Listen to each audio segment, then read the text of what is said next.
Hello दोस्तों, तो अस्सलाम वालेकुम रहमतुल्लाहि बरकातहू। न्यू व्लॉग के अंदर वेलकम। ऐसे दोस्त जो मुझे कह रहे थे भाई आप कौन सी जॉब कर रहे हो, काम की चीज़ें आप लोगों को बताता हूँ। यहाँ पे कौन सी इंजीनियर वाला काम करना है, यहाँ पे लेबर वाला ही काम करना पड़ेगा। कोलार को तो आप लोगों को पता है, जैसे कि सिंधी में बोलते हैं कोलार, तो यहाँ पे हम निकाल रहे हैं घास।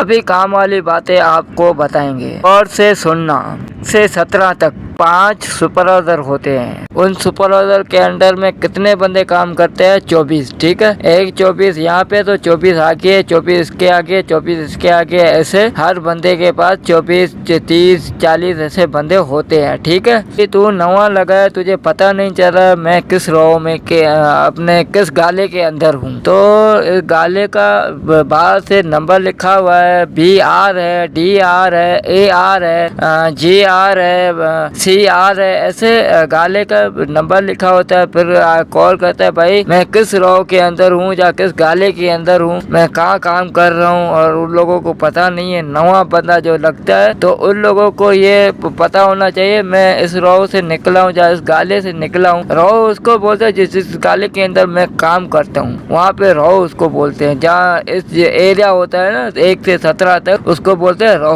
फिर इसके ऊपर से और सीनियर सुपरवाइजर होता है जो 5 सुपरवाइजर को अंडर करता है। भाई काम कितना निकला है, सोलर प्लांट का काम कितना हुआ है, घास कितना निकाला गया है, वो उसको रिपोर्ट देते हैं। ठीक है, तो भाई ये काम इतना निकला है, जो आज 27 गाले निकले, आज 28 निकले, आज 30 गाले निकले, आज 50 निकले, आज 40 निकले, ऐसे वो रिपोर्ट देते हैं। फिर वो आगे जाता है और सीनियर के पास, जैसे कि मैनेजर होता है, GM होता है, फिर इसके ऊपर सीनियर सुपरवाइजर रहते हैं। वो भी, उसकी भी टेंशन है, हमारी भी टेंशन है। हम काम करके दिखाएंगे तो वो भी खुश होंगे, भाई आप लोग काम कर रहे हो। काफी ऐसे दोस्त है हमारे, जैसे कि वो पूछ रहे हैं भाई ड्यूटी की टाइमिंग क्या है और छुट्टी की टाइमिंग क्या है और लंच का टाइम क्या है। ऐसे दोस्तों को मैं बताना चाहता हूँ इसकी ड्यूटी की टाइमिंग के बारे में। ड्यूटी की टाइमिंग ये है, सुबह की टाइमिंग है अपनी 7 बजे,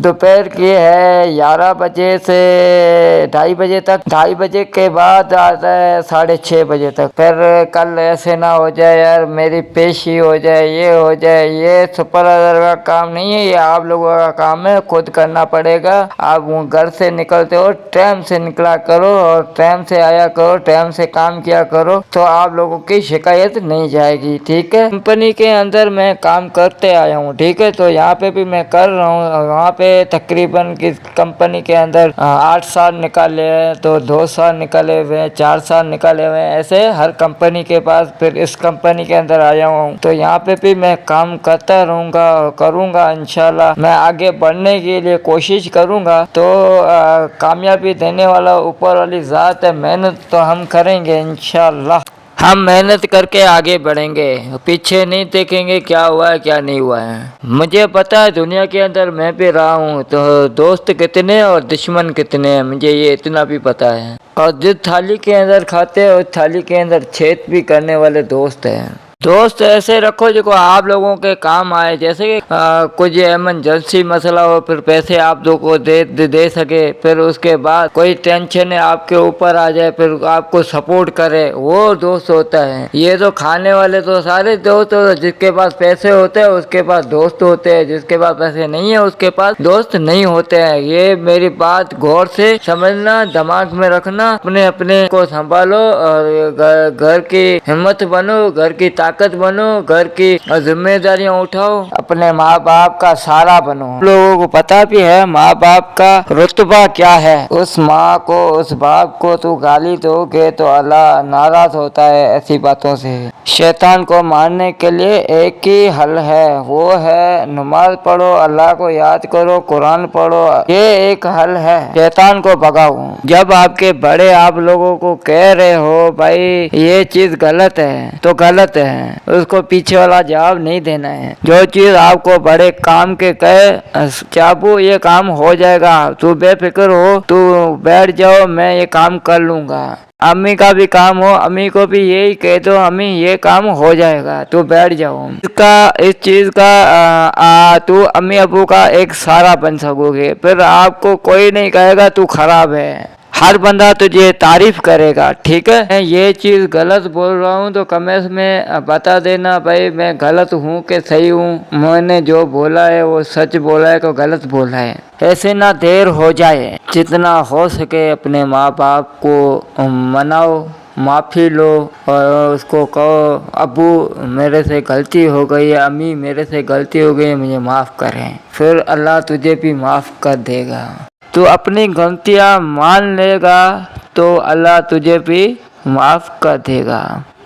एक दूसरा चैनल भी है, वो है दरगाह का व्लॉगिंग करता हूँ, वो है मेरे दादाजी की दरगाह है वहाँ पे, जो मैं वहाँ पे व्लॉगिंग करता हूँ। चैनल का नाम नीचे आ रहा है, वो वहाँ पे भी जाएं, वहाँ पे भी मेरे फ्रेंड ज़्यादा बढ़ाएं और वहाँ पे चैनल की ग्रोथ करें तो मैं उस दरगाह के लिए कुछ कर सकूं, तो वहाँ पे जितना हो सके सपोर्ट करें। मैंने उस व्लॉग के अंदर छोड़ा था तीन चार काम है वहाँ पे, और वो भी दरगाह का काम है। ठीक है, तो ना मैं अपनी जेब बनने की कोशिश करूँ, ना उसके अंदर जो अर्निंग होगी वो मैं पूरी दरगाह के अंदर लगाऊंगा। दरगाह के अंदर 8-9 काम है, जैसे कि पहला काम है उसका छन्ना डालना। छन्ना उसको बोलते हैं जैसे कि घर के ऊपर से छत डालनी है, वो उसके ऊपर छत है नहीं, तो वो पहला काम मैं वो करूँगा, छत वाला। और दूसरा काम है कुआं खोदाई करना, और तीसरा काम ये इसको पक्का कराना कुएं को, जो बार बार वो ज़मीन के अंदर धंस जाता है, जैसे कि मिट्टी इसके अंदर चली जाती है, बरसात होती है ना तो कुआं बिल्कुल बंद हो जाता है, मिट्टी उसके ऊपर आ जाती है। तो उसको पहले पक्का बनाएंगे, फिर इसके ऊपर इसकी बाउंड्री है, जो चारों तरफ बाउंड्री लगेगी, जो उसके अंदर कोई जानवर अंदर ना आ सके, जो अंदर हम पेड़ पौधे लगा सके तो कोई जानवर अंदर ना आ सके। तो यहाँ पे आने वाले जाने वाले, यहाँ पे कोई भी जहाँ बकरी चराने वाला यहाँ पे पानी पी के चला जाता है, जहाँ कोई और बंदे आते हैं यहाँ पे पानी पीते हैं, बैठते हैं, तो उन लोगों के लिए यहाँ पे आसानी हो। तो यहाँ पे आए, दरगाह पे विज़िट करें, और दरगाह का कौन कौन सा काम कराना है, कौन सा नहीं कराना है, आप लोग मुझे इस चीज़ का पता दोगे तो ये चीज़ें मुकम्मल हो सकती हैं। आज के लिए इतना ही वीडियो, और आगे वीडियो देखने के लिए लाइक करें, कमेंट करें और सब्सक्राइब करें, और बेल आइकन को क्लिक करना ना भूलिएगा। ओके, अल्लाह हाफिज़।